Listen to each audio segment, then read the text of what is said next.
അസ്തഗ്ഫിറുല്ലാ എന്ന് മനസ്സിൻ്റെ ആഴങ്ങളിൽ നിന്ന് ഒരാൾക്ക് പറയാൻ കഴിയുക എന്നത് ഭാഗ്യമാണ്.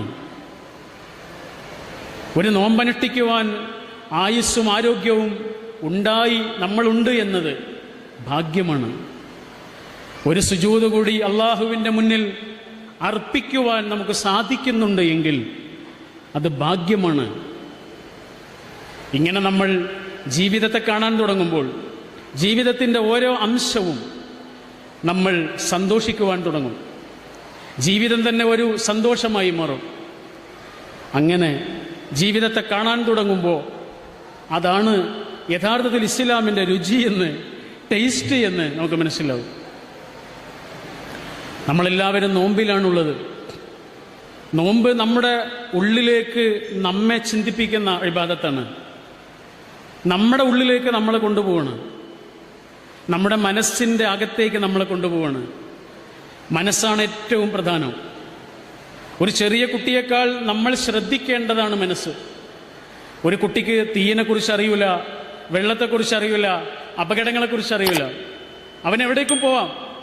അതുകൊണ്ട് നമ്മൾ അവനെ കെയർ ചെയ്യും. ആ കുട്ടിയെ വളരെ ശ്രദ്ധയോടുകൂടി നമ്മൾ സംരക്ഷിക്കും. അതുപോലെ അതല്ലെങ്കിൽ അതിലേറെ കെയർ ചെയ്യേണ്ട ഒന്നാണ് നമ്മുടെ മനസ്സ്. നമുക്ക് അല്ലാഹു കണ്ണ് തന്നിട്ടുണ്ട്. കണ്ണുകൊണ്ട് നമ്മൾ കാണും. കണ്ണ് എന്തും കാണും, നല്ലതും കാണും, ചീത്തയും കാണും. എന്താണ് കാണേണ്ടത് എന്ന് തീരുമാനിക്കുന്നത് കണ്ണല്ല. എന്താണ് കേൾക്കേണ്ടത് എന്ന് തീരുമാനിക്കുന്നത് കാതല്ല. കാത് കേൾക്കും. എന്താണ് പറയേണ്ടതെന്ന് തീരുമാനിക്കുന്നത് നാവല്ല. നാവ് പറയും. പിന്നെ ഇതൊക്കെ ആരാണ് ചെയ്യുന്നത്? അത് മനസ്സാണ്. മനസ്സ് എന്നൊരു അവയവമില്ല. ഹൃദയം എന്നൊരു അവയവം നമ്മൾ കണ്ടിട്ടുണ്ട്. എന്നാൽ മനസ്സ് എന്നൊരു അവയവമില്ല. മനസ്സ് നമ്മുടെ ശരീരത്തിൻ്റെ ഒരു സിസ്റ്റം ആണ്. റസൂലിനോട് വന്നിട്ടൊരു സഹാബി ചോദിച്ചു, റസൂലെ, നന്മ എന്താണ്, തിന്മ എന്താണ്? നമ്മളോടൊക്കെയാണ് ചോദിക്കുന്നതെങ്കിൽ എത്ര നേരം പ്രസംഗിക്കും നമ്മൾ. റസൂൽ വളരെ കുറച്ച് വാക്കുകൾ കൊണ്ട് പറഞ്ഞ് അവസാനിപ്പിച്ചു. ആദ്യം റസൂൽ പറഞ്ഞത് ഇങ്ങോട്ട് അടുത്തേക്ക് പോവാന്ന്. അദ്ദേഹം കുറെ ദൂരെ നിന്നിട്ടാണ് ചോദിച്ചത്. റസൂൽ അദ്ദേഹത്തെ അടുത്തേക്ക് വിളിച്ചു. മുട്ടിനോട് ചേർന്നിരുന്നു. റസൂലിൻ്റെ കൈകൾ ആ സഹാബിയുടെ ചുമലിൽ വെച്ചു. ഞാൻ നിന്നെ സ്നേഹിക്കുന്നു. വാക്കുകൾ കൊണ്ടല്ല പറഞ്ഞത്, പ്രവർത്തനം കൊണ്ട് പറഞ്ഞു. ഞാനും നീയും ഒന്നാണ്. അദ്ദേഹത്തിൻ്റെ ചുമലിൽ കൈവച്ചുകൊണ്ട് റസൂൽ അദ്ദേഹത്തോട് പറഞ്ഞു, നന്മ എന്താണ്, തിന്മ എന്താണ് എന്നറിയാൻ വേറെ ഒരാളോടും ചോദിക്കണ്ട. നീ നിന്നോട് ചോദിക്ക്. ഇസ്തഫ്തി ഖൽബക്. നിന്നോട് ചോദിക്ക്. നിന്റെ മനസ്സ് ശരിയെന്ന് പറഞ്ഞാൽ നീ അത് ചെയ്യ്. നിന്റെ മനസ്സ് വേണ്ട എന്ന് പറഞ്ഞാൽ നീ അതിൽ നിന്ന് മാറി നിൽക്ക്. എത്ര മനോഹരമായ മറുപടിയാണ്. നമ്മൾ പറയൂലേ, എൻ്റെ മനസ്സാക്ഷിക്ക് ശരിയെന്ന് തോന്നിയത് ഞാൻ ചെയ്തു, എൻ്റെ മനസ്സാക്ഷിക്ക് ശരിയല്ല എന്ന് തോന്നിയത് ഞാൻ ചെയ്തില്ല എന്ന് പറയൂലേ. റസൂൽ പറയുകയാണ്, മതവും മനസ്സാക്ഷിയും രണ്ടല്ല. അതാണ്. കുറ്റവാളികളുടെ മനഃശാസ്ത്രം പഠിച്ച ആളുകളുണ്ട് ലോകത്ത്, ക്രിമിനൽ സൈക്കോളജി പഠിച്ച ആളുകൾ. അവർക്കൊരാളെ കണ്ടാൽ അറിയാം അയാൾ തെറ്റ് ചെയ്തിട്ടുണ്ടോ ഇല്ലേ എന്ന്. അയാളോട് ചോദിക്കും, നീ അത് ചെയ്തിട്ടുണ്ടോ എന്ന് ചോദിക്കുമ്പോൾ അയാൾ പറയും ഇല്ല. പക്ഷെ അയാളുടെ കണ്ണുകൾ പറയും ഉണ്ട്, അയാളുടെ കവിളുകൾ പറയും ഉണ്ട്, അയാളുടെ ചുണ്ടുകൾ തന്നെ പറയുന്നുണ്ട് അയാളത് ചെയ്തിട്ടുണ്ട്. കാരണം എന്താണ്? അയാളുടെ ശരീരവും മനസ്സും ആ തെറ്റിന് എതിരാണ്. അതുകൊണ്ടാണ് ഇത് തെറ്റ് ചെയ്യുമ്പോൾ കൈ വിറക്കുന്നത്, ശരീരം തണുക്കുന്നത്. എന്തുകൊണ്ടാ? നമ്മുടെ പ്രകൃതിക്ക് എതിരാണ് അത്. ആ മനസ്സാക്ഷിയോട് ചോദിക്കാനാണ് റസൂലിൻ്റെ നിർദ്ദേശം. ആ മനസ്സാക്ഷിയോട് ചോദിക്കുവാനാണ്. എങ്കിൽ മനസ്സ് തന്നെയാണ് പ്രധാനം. ആ മനസ്സിലേക്ക് നമ്മെ കൊണ്ടുപോവുകയാണ് ഇബാദത്തുകൾ ചെയ്യുന്നത്. ഇതാണ് ഇസ്ലാമിൻ്റെ ഇബാദത്തുകളുടെ ഏറ്റവും ആഴമേറിയ ഒരു ചെറിയ സാരം. നമ്മെക്കൊണ്ട് ചിന്തിപ്പിക്കുന്നു. വൽതൻദുർ നഫ്സുൻ മാ ഖദ്ദമത് ലിഗദിൻ. മറ്റുള്ളവരെ കുറിച്ചല്ല, അവനവനെക്കുറിച്ച് ആലോചിപ്പിക്കുകയാണ് ചെയ്യുന്നത്. പ്രവാചക തിരുമേനി സല്ലല്ലാഹു അലൈഹി വസല്ലം ഇസ്ലാമിൻ്റെ വെളിച്ചവുമായി അറേബ്യയിലേക്ക് വരുമ്പോൾ, അല്ലെങ്കിൽ അള്ളാഹു പ്രവാചക തിരുമേനിയെ നിയോഗിക്കുമ്പോൾ, അറേബ്യ മാത്രമല്ല ലോകത്തുള്ളത്, വേറെയും ഒരുപാട് രാജ്യങ്ങളുണ്ട്. ചൈന ഉണ്ട്, ഇന്ത്യ ഉണ്ട്, റോമുണ്ട്, പേർഷ്യയുണ്ട്. ഇന്ത്യ അന്ന് തന്നെ വേദോപനിഷത്തുക്കൾ കൊണ്ട് സമ്പന്നമായ രാജ്യമാണ്. BC 5-ാം നൂറ്റാണ്ടിലാണ്, BC 6-ാം നൂറ്റാണ്ടിലാണ് സുശ്രുതൻ ജീവിച്ചത്. സുശ്രുതൻ്റെ കാലത്ത് ഇന്ത്യയിൽ സർജറി ഉണ്ട്, ഓപ്പറേഷൻ ഉണ്ട്. BC 6-ാം നൂറ്റാണ്ടിൽ. എത്ര വർഷങ്ങൾക്ക് മുമ്പാണ്? പ്രവാചക തിരുമേനിയുടെയും നൂറ്റാണ്ടുകൾക്ക് മുമ്പാണ്, റസൂലിൻ്റെയും എത്രയോ വർഷങ്ങൾക്ക് മുമ്പാണ്. നാഗരികമായും ശാസ്ത്രീയമായും പുരോഗതി കൊണ്ട രാജ്യങ്ങളുണ്ട്. ചൈനയിൽ അന്ന് സിസേറിയൻ ഓപ്പറേഷൻ ഉണ്ട് എന്ന് ചരിത്രം പറയുന്നു. അറബിയിൽ ജറാഹത്തുൽ ഖൈസരിയ എന്നാ പറയാ. കൈസർ അഥവാ സീസർ അങ്ങനെ ജനിച്ചതുകൊണ്ടാണ് അതിനത് പേര് കിട്ടിയത്, സീസേറിയൻ. റോമുണ്ട്, പേർഷ്യയുണ്ട്. റോമും പേർഷ്യയും അന്നത്തെ ഏറ്റവും വലിയ സാമ്രാജ്യത്വ ശക്തികളാണ്. അവർ തമ്മിൽ ഇടയ്ക്കിടയ്ക്ക് സംഘടനകളുണ്ടാവും, യുദ്ധങ്ങളുണ്ടാവും. ചിലപ്പോൾ റോം ജയിക്കും, ചിലപ്പോൾ പേർഷ്യ ജയിക്കും. പക്ഷേ അവരുടെ ശക്തിയിൽ ആർക്കും സംശയം ഉണ്ടായിരുന്നില്ല. എന്നാൽ ഈ നാടുകളിലേക്കൊന്നുമല്ല അള്ളാഹുവിൻ്റെ പ്രവാചകനെ അള്ളാഹു പറഞ്ഞയക്കുന്നത്. പിന്നെയോ നീണ്ടു പരന്ന് കിടക്കുന്ന കുറേ മരുഭൂമിയും ആ മരുഭൂമി പോലെ മനസ്സുള്ള കുറേ മനുഷ്യരുമാണ് അറേബ്യയിലുള്ളത്. അവിടേക്കാണ് പറഞ്ഞയക്കുന്നത്.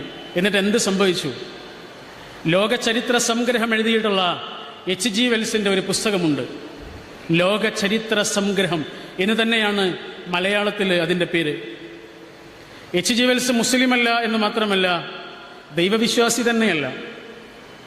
ഞാൻ ദൈവവിശ്വാസി അല്ലെങ്കിലും എൻ്റെ പാൽക്കാരൻ ദൈവവിശ്വാസിയാകുന്നതാണ് എനിക്കിഷ്ടം, അവൻ എന്നെ ചതിക്കുകയില്ല എന്ന് പറഞ്ഞ ആളാണ് H.G. വെൽസ്. ആ H.G. വെൽസ് എഴുതിയ പുസ്തകം മലയാളത്തിലേക്ക് പരിഭാഷപ്പെടുത്തിയിട്ടുള്ളത് നമ്മുടെ മുൻ മുഖ്യമന്ത്രിയായ ശ്രീ C. അച്യുതമേനോനാണ്. ഈ രണ്ട് പേരുകളും പറഞ്ഞത് ഇസ്ലാമിനെ കുറിച്ച് നല്ലത് പറയേണ്ട യാതൊരു ബാധ്യതയും ഈ രണ്ടാളുകൾക്കുമില്ല. പക്ഷെ ആ പുസ്തകം നിങ്ങൾ ഒരു പ്രാവശ്യമെങ്കിലും ഒന്ന് വായിക്കേണ്ട പുസ്തകമാണ്. അതിമനോഹരമായൊരു ചരിത്രാവലോകനമാണ് ആ ഗ്രന്ഥം. ആ ഗ്രന്ഥത്തിൽ അദ്ദേഹം പറയുന്നുണ്ട്, വിശുദ്ധ ഖുർആൻ എന്ന ഗ്രന്ഥം കൊണ്ട്, വചനങ്ങൾ കൊണ്ട് ഒരു നാടും ഒരു സമൂഹവും ഒരു കാലഘട്ടവും എങ്ങനെ മാറിയെന്ന്. നമ്മുടെ ഈ നാട്ടിലുള്ള ഏറ്റവും പ്രാകൃതരായ സമൂഹം, ആദിവാസികളെപ്പോലെയുള്ള ഒരു സമൂഹം, ആ സമൂഹത്തിലേക്ക് അവരിൽ നിന്ന് ഒരു പ്രവാചകൻ നിയോഗിതനാകുന്നു. ആ പ്രവാചകൻ അക്ഷരാഭ്യാസമില്ലാത്ത പ്രവാചകൻ. ആ പ്രവാചകന് ലഭിച്ച ഒരു ഗ്രന്ഥത്തിലൂടെ ആ സമൂഹത്തെ മാറ്റിയെടുക്കുന്നു. മാറ്റിയെടുത്ത ആ സമൂഹം പിന്നെ ഇന്നത്തെ ഏറ്റവും വലിയ സാമ്രാജ്യത്വ ശക്തികളായ അമേരിക്കയുടെയും യൂറോപ്പിൻ്റെയും ഒക്കെ മുകളിൽ വരുന്ന ഒരവസ്ഥ.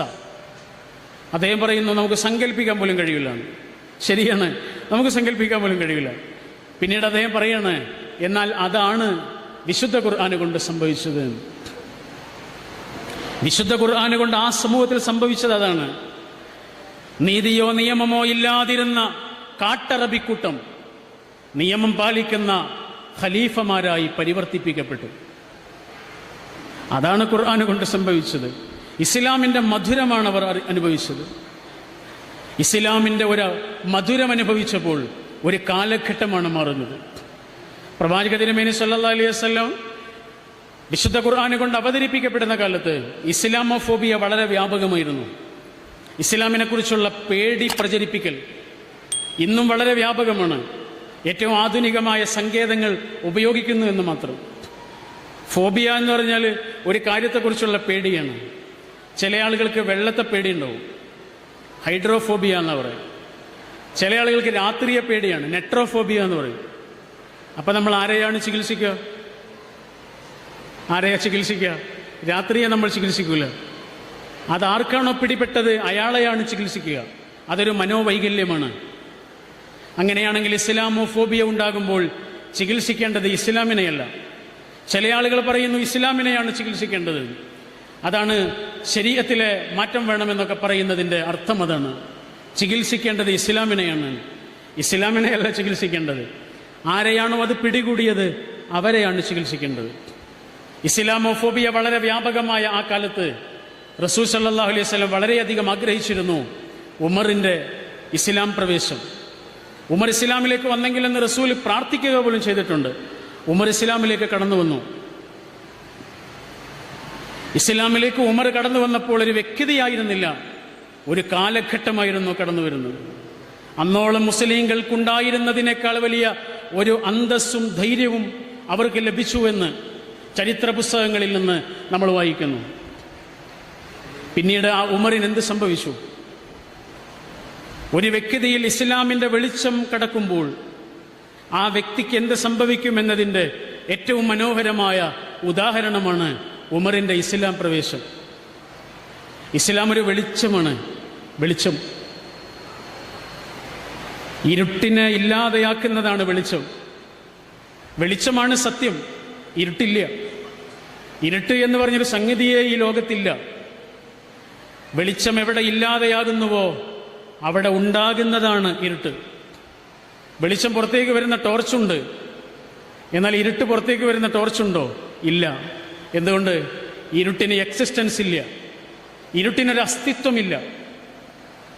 അതാണ്. ഇരുട്ടുള്ളൊരു റൂമിലേക്ക് വെളിച്ചം കൊണ്ടുവരാൻ പറ്റും, എന്നാൽ വെളിച്ചമുള്ളൊരു റൂമിലേക്ക് ഇരുട്ട് കൊണ്ടുവരാൻ പറ്റൂല. എന്തുകൊണ്ട്? ഇരുട്ടില്ല. ജാഹിലിയത്ത് എന്ന ഇസ്ലാമിന്റെ സാങ്കേതിക പ്രയോഗമുണ്ട്. ജാഹിലിയത്ത് എന്താണ്? ജാഹിലിയത്ത്, ജാഹിലിയത്തിൽ നിന്നാണ് ഉമർ ഇസ്ലാമിലേക്ക് കടന്നു വരുന്നത്. ജാഹിലിയത്തിൽ നിന്നാണ് സഹാബികൾ ഇസ്ലാമിലേക്ക് കടന്നു വരുന്നത്. എന്താണ് ജാഹിലിയത്ത്? ജാഹിലിയത്ത് എന്ന് പറഞ്ഞാൽ ഏതോ ഒരു കാലത്ത് അവസാനിച്ചു പോയ ഒരു കാലഘട്ടത്തിന്റെ പേരല്ല. ഏത് നിമിഷവും ആവർത്തിക്കാവുന്ന ഒരവസ്ഥയുടെ പേരാണ്. അത് തീർന്നുപോയ ഒരു കാലഘട്ടത്തിന്റെ പേരല്ല, ആവർത്തിക്കാവുന്ന ഒരു അവസ്ഥയുടെ പേരാണ്. എൻ്റെ നാവിൽ ഹറാമുകളുണ്ട് എങ്കിൽ അതിൻ്റെ അർത്ഥം എൻ്റെ നാവിൽ ജാഹിലിയത്ത് ബാക്കിയുണ്ട് എന്നാണ്. എൻ്റെ കീശയിൽ ഹറാമുകളുണ്ട് എങ്കിൽ അതിൻ്റെ അർത്ഥം എൻ്റെ കീശയിൽ, എൻ്റെ സമ്പാദ്യത്തിൽ ജാഹിലിയത്ത് ബാക്കിയുണ്ട് എന്നാണ്. എൻ്റെ സൗഹൃദങ്ങളിൽ, എൻ്റെ ചാറ്റിങ്ങിൽ, എൻ്റെ പെരുമാറ്റത്തിൽ, എൻ്റെ പ്രവർത്തനങ്ങളിൽ ഇനിയും ഹറാമുകൾ ബാക്കിയുണ്ട് എങ്കിൽ അതിൻ്റെ അർത്ഥം എൻ്റെ ജീവിതത്തിൽ ഇനിയും ജാഹിലിയത്ത് ബാക്കിയുണ്ട് എന്നാണ്. അപ്പൊ ജാഹിലിയത്ത് തീർന്നുപോയ ഒരു കാലഘട്ടത്തിന്റെ പേരാണോ? അല്ല, ഏത് നിമിഷവും ആവർത്തിക്കാവുന്ന ഒരവസ്ഥയുടെ പേരാണ്. ബിലാൽ റളിയല്ലാഹു അൻഹുവിന്, അദ്ദേഹം എത്യോപ്യയിൽ നിന്ന് അറേബ്യയിലേക്ക് ഇറക്കുമതി ചെയ്യപ്പെട്ട ഒരു നീഗ്രോ വംശജനായിരുന്നു. ഒരു സഹാബിയോട് സംസാരിക്കുന്നതിനിടയിൽ വക്കാണത്തോളം എത്തിയ ആ സംസാരത്തിനിടക്ക് ആ സഹാബി ബിലാൽ റളിയല്ലാഹു അൻഹുവിനെ വിളിച്ചു. എന്ത് വിളിച്ചു? കറുത്ത പെണ്ണിന്റെ മകനെ എന്ന് വിളിച്ചു. കറുത്ത പെണ്ണിന്റെ മകനെ. ഇത് കേട്ടു സ്നേഹസാഗരമായ റസൂൽ സ്വല്ലല്ലാഹു അലൈഹി വസല്ലം. റസൂൽ ആ സഹാബിയോട് പറഞ്ഞത് എന്താണെന്നറിയോ? റസൂൽ ഇത്ര മാത്രമാണ് പറഞ്ഞത്: താങ്കളിൽ ഇനിയും ജാഹിലിയത്ത് ബാക്കിയുണ്ട്. താങ്കളിൽ ഇനിയും ജാഹിലിയത്ത് ബാക്കിയുണ്ട്. ശരി, ആ ജാഹിലിയത്തിൽ നിന്നുള്ള വെളിച്ചത്തിലേക്കുള്ള പ്രവേശമാണ് ഒരാളുടെ ഇസ്ലാമിലേക്കുള്ള കടന്നുവരവ്. അതാണ് ഉമറിന്റെ ജീവിതത്തിൽ സംഭവിച്ചത്. അതാണ് പതിനായിരക്കണക്കിന് വരുന്ന സഹാബികളുടെ ജീവിതത്തിലെല്ലാം സംഭവിച്ചത്. ഉമർ മാറുകയായിരുന്നു. പാതിരാവുകളിൽ ഉണർന്ന് പാവപ്പെട്ടവരുടെ കുടിലുകൾ തേടി നടക്കും ഉമർ. പകല് സമയമില്ല അദ്ദേഹത്തിന്. യൂഫ്രട്ടീസിന്റെ തീരത്തോളം പ്രവിശാലമായി കിടക്കുന്ന അതിരറ്റ ഒരു സാമ്രാജ്യത്തിന്റെ ഉടമയാണ് ഉമർ. ഉമറിന് പകല് സമയമില്ല. രാത്രിയെ അദ്ദേഹം മൂന്നായിട്ട് തിരിച്ചിരുന്നു. ഉറങ്ങും, നിസ്കരിക്കും, പിന്നെ വീട്ടിൽ നിന്ന് ഇറങ്ങും. സുബഹിന്റെ മുമ്പായിട്ട് വീട്ടിൽ നിന്ന് ഇറങ്ങും അദ്ദേഹം. അങ്ങനെയുള്ള ആ ഇറക്കത്തിൽ അദ്ദേഹത്തിന്റെ കൂടെ പോകാൻ സഹാബികൾ മത്സരിച്ചിരുന്നു. കാരണം ജീവിതാനുഭവങ്ങളുടെ യാത്രയായിരുന്നു അത്. ഒരിക്കൽ അദ്ദേഹത്തിന്റെ കൂടെയുള്ളത് അസ്ലം റളിയല്ലാഹു അൻഹുവാണ്. രണ്ടാളുകളും പോവാണ്. കുറെ ദൂരെ ഒരു ചെറിയ വെളിച്ചം കണ്ട്, ഒരു ചെറിയ കുടിലുണ്ട്, ഒരു പുരയുണ്ട്. അങ്ങോട്ട് ചെന്നു. അസ്സലാമു അലൈക്കും എന്ന് പറഞ്ഞു. സലാം അടക്കുന്നില്ല. പിന്നെയും പിന്നെയും സലാം പറഞ്ഞു. മൂന്നാമത്തെ പ്രാവശ്യം സലാം പറഞ്ഞപ്പോഴാണ് ഒരു ഉമ്മ കരഞ്ഞുകൊണ്ട് ആ വീട്ടിൽ നിന്ന് പുറത്തേക്ക് വരുന്നത്. ഉമർ ചോദിച്ചു, എന്തിനാണ് ഉമ്മ കരയുന്നത്? അവർ മറുപടി പറഞ്ഞില്ല. പിന്നെയും ഉമർ ചോദിച്ചപ്പോൾ അവർ പറഞ്ഞു, നിർബന്ധിച്ച് ചോദിച്ചപ്പോൾ അവർ പറഞ്ഞു, എൻ്റെ കുട്ടികൾ കരയുന്നത് കൊണ്ട് കരയാണ്. അതെന്തിനാണ് ഉമ്മയുടെ കുട്ടികൾ കരയുന്നത്? എൻ്റെ കുട്ടികൾ കരയുന്നത് വിശന്നിട്ടാണ്. അപ്പോൾ ഇവിടെ ഭക്ഷണമൊന്നുമില്ലേ? ഇല്ല, ഇവിടെ ഭക്ഷണമൊന്നുമില്ല. ഇവിടെ ഇത്രയും നേരമായിട്ട് ആ കുട്ടികളൊന്നും കഴിച്ചിട്ടില്ലേ? ഒന്നും കഴിച്ചിട്ടില്ല. എൻ്റെ കുട്ടികൾ കരഞ്ഞ് കരഞ്ഞ് ക്ഷീണിച്ചുറങ്ങിപ്പോയി. ആ കുട്ടികളുടെ വിശപ്പോർത്തുകൊണ്ടാണ് ഞാൻ കരയുന്നത്. ഇത് കേട്ടപാട് ആ നാടിൻ്റെ ഭരണാധികാരി കൂടെയുള്ള സഹാബിയെ അവിടെ നിർത്തിയിട്ട് വീട്ടിലേക്ക് തിരിച്ചുപോയി. കുറച്ച് ആട്ടപ്പൊടിയും ചപ്പാത്തി ചുടുന്ന കല്ലും കുറച്ച് നെയ്യും എടുത്ത് വീട്ടിൽ നിന്ന് വീണ്ടും ഇറങ്ങുമ്പോൾ അദ്ദേഹത്തിൻ്റെ ഭാര്യ ചോദിക്കുന്നുണ്ട്, എങ്ങോട്ടാണ് പിന്നെയും പോണത്? അപ്പം നിങ്ങൾ തിരിച്ചു വന്നതല്ലേ? അദ്ദേഹം പറഞ്ഞു, അല്ല, ഞാനിങ്ങനെ ഒരു പാവ ഉമ്മയെയും മക്കളെയും കണ്ടിട്ടുണ്ട്. ഇത്ര നേരമായിട്ട് ആ കുഞ്ഞുങ്ങളുടെ തൊണ്ട നനക്കാൻ അന്നമില്ല ആ വീട്ടിൽ. അവർക്ക് വല്ലതും കൊടുത്തു വരാം. നീ എൻ്റെ കൂടെ വരുന്നോ? സ്വർഗം കിട്ടും. അല്ല, നിനക്ക് ഉറങ്ങണമെങ്കിൽ നീ ഉറങ്ങിക്കോന്ന് പറഞ്ഞു. സ്വർഗമെന്ന് കേട്ടതോടുകൂടി ആ പ്രിയങ്കരിയായ പ്രിയതമ ഭർത്താവിൻ്റെ കൂടെ ഇറങ്ങി. രണ്ടാളുകൾ ആ ഉമ്മയുടെ വീട്ടിലെത്തി. ഉമ്മയോട് അടുക്കളയിൽ നിന്ന് കുറച്ചു നേരം ഒന്ന് മാറി നിൽക്കാൻ പറഞ്ഞു. ഉമ്മ മാറി നിന്നു. ആ നാടിൻ്റെ ഭരണാധികാരിയും ഭരണാധികാരിയുടെ പ്രിയങ്കരിയായ ഭാര്യയും അടുക്കളയിൽ കയറി ചപ്പാത്തി ചുട്ട് നെയ്യ് പുരട്ടി ആ പാവ ഉമ്മയ്ക്കും പിഞ്ചുമക്കൾക്കും അത് വിളമ്പിക്കൊടുത്ത് അവരത് ആർത്തിയുടെ ആനന്ദത്തോടെ മുഴുവനും കഴിക്കുന്നത് കണ്ട് സന്തോഷിച്ച് ആ വീട്ടിൽ നിന്ന് തിരിച്ചിറങ്ങുമ്പോൾ മഹാനായ ഉമർ റളിയല്ലാഹു അൻഹു ആ ഉമ്മയോട് 2 കാര്യങ്ങൾ ആവശ്യപ്പെട്ടു. ഒന്നാമതായി പറഞ്ഞു, ഞാൻ ഈ ചെയ്തു തന്ന കാര്യം ഉമ്മ ഒരാളോടും പറയരുത്. അങ്ങനെ നിങ്ങൾ പറയണത് എനിക്ക് പൊരുത്തമില്ല എന്ന് പറഞ്ഞു. ഒരാളോടിത് പറയരുത് കേട്ടോ. പക്ഷെ നിങ്ങൾ ഒരാളോടിത് പറയണം. ആരോട്? റബ്ബിനോട് പറയണം. കാരണം അതിനു മാത്രം തെറ്റുകളും കുറ്റങ്ങളും ജീവിതത്തിൽ ചെയ്തിട്ടുള്ള ഒരാളാണ് ഈ പാതിരാവിൽ ഉമ്മയുടെ വീട്ടിലേക്ക് കയറി വന്നത്. അതുകൊണ്ട് എനിക്ക് വേണ്ടിയിട്ട്, എൻ്റെ കുടുംബത്തിന് വേണ്ടിയിട്ട് ഉമ്മ അള്ളാഹിനോട് പ്രാർത്ഥിക്കണം. അത്ര മതി. അപ്പം ആ ഉമ്മ പറഞ്ഞൊരു വാക്കുണ്ട്. അവർ പറഞ്ഞു, നിങ്ങളെപ്പോലെയുള്ള ആളുകളാണ് ഈ നാടിൻ്റെ ഭരണാധികാരികളാകേണ്ടത്. നാടിൻ്റെ ഖലീഫയാകേണ്ടത് നിങ്ങളെപ്പോലെയുള്ള ആളുകളാണ്. നാടിൻ്റെ ഖലീഫ തന്നെയാണ് പാതിരാവിലെ ആ പാപം കുടിലിൽ കയറി വന്ന് ആ മക്കൾക്കും ആ ഉമ്മയ്ക്കും തൊണ്ട നനക്കുവാൻ അന്നം കൊടുത്തത് എന്ന് അപ്പോഴും ആ ഉമ്മ അറിഞ്ഞിട്ടില്ല. പരിചയപ്പെടുത്താൻ നിന്നില്ല ഉമർ. അടുത്ത വീട്ടിലെ വിശപ്പ് തേടിയിട്ട് യാത്രയാവുകയാണ്. ഇതായിരുന്നു ഉമർ. ലൗ മാത ഷാത്തുൻ അലാ ശത്തിൽ ഫുറാത്ത് ലകാന ഉമറു മസ്ഊലൻ അൻഹു യൗമൽ ഖിയാമ. യൂഫ്രട്ടീസിന്റെ തീരത്ത് ഒരാടിൻ്റെ കുട്ടി വിശന്ന് ചത്താൽ, ഒരാട്ടിൻ്റെ കുട്ടി വിശന്ന് ചത്താൽ അതിൻ്റെ പേരിൽ ഞാൻ ചോദ്യം ചെയ്യപ്പെടുമല്ലോ എന്ന് പേടിച്ച് കരഞ്ഞ് പാതിരാവുകളിൽ ഉറക്കമടച്ച പാവം ഉമറായി മാറി ആ പഴയ ഉമർ. ഇതെന്താണ്?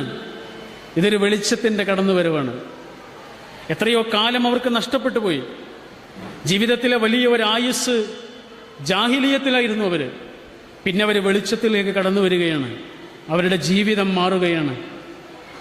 അമലുകൾ കൊണ്ട്, കർമ്മങ്ങൾ കൊണ്ട് ധന്യമാവുകയായിരുന്നു പിന്നെ അവരുടെ ജീവിതം.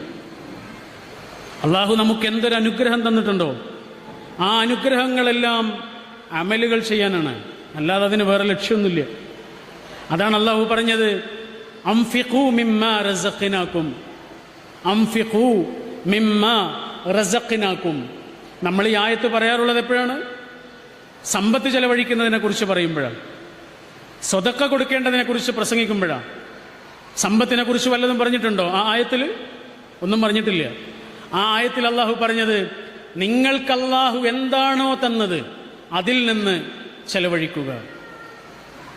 ആയുസ്സാണോ തന്നത്? അത്. ആരോഗ്യമാണോ തന്നത്? അത്. സമയമാണോ തന്നത്? അത്. കണ്ണാണോ തന്നത്? കാണുക. കാതാണോ തന്നത്? കേൾക്കുക. സാന്നിധ്യമായി കൂട്ടിരിക്കുക. ഒന്ന് താങ്ങിപ്പിടിക്കുക, ഒന്ന് കൈപിടിക്കുക. അതിനാണ് ഇതൊക്കെ തന്നത്. നമുക്ക് കൈയില്ലേ ഇങ്ങനെ അനക്കാൻ പറ്റുന്ന കൈ, ചലിപ്പിക്കാൻ പറ്റുന്ന കാലില്ലേ, കാണാൻ പറ്റുന്ന കണ്ണില്ലേ? നിങ്ങൾ ആലോചിച്ച് നോക്കൂ. രാവിലെ കിടക്കയിൽ നിന്ന് എഴുന്നേറ്റിട്ട് ഒന്ന് ബാത്റൂമിലേക്ക് പോകണമെന്നുണ്ടെങ്കിൽ ഒരു സഹായിയെ കാത്തിരിക്കുന്ന 85,000-ലേറെ വരുന്ന ആളുകൾ കേരളത്തിലുണ്ട് എന്നാണ് നമ്മുടെ സോഷ്യൽ വെൽഫെയർ മിനിസ്ട്രി പുറത്തുവിട്ട കണക്ക്.